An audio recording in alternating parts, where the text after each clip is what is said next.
Kumeshuhudiwa sinema bure katika soko la Kabati, kaunti ya Kitui, baada ya jamaa hawa kulazimika kubeba bidhaa hizi kwa kichwa na kuzirudishia mwenyewe. Tumeona kitu ya kushangaza.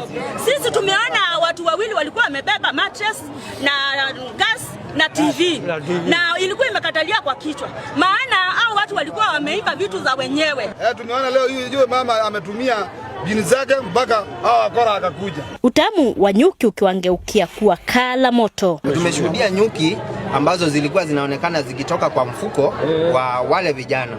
Wezi hao waliimba mali hiyo wiki iliyopita, na mwenyewe alipopiga ripoti kwa polisi akusaidika, hali ambayo limlazimisha kutafuta ujuzi wa daktari huyu wa kienyeji. Wakazi wamewaonya watu wenye tabia za wizi kubadilisha mienendo, wasijapata aibu kama hii. Kwa hivyo kuimba sio kuzuri, afadhali mtu atumie jasho ya.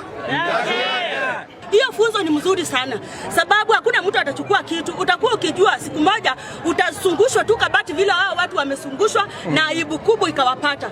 Iliwalazimu maafisa wa polisi waingilie kati kuokoa wawili hao kutoka kwa wakazi waliojawa na hamaki kufuatia kukithiri kwa visa vya wizi eneo hilo.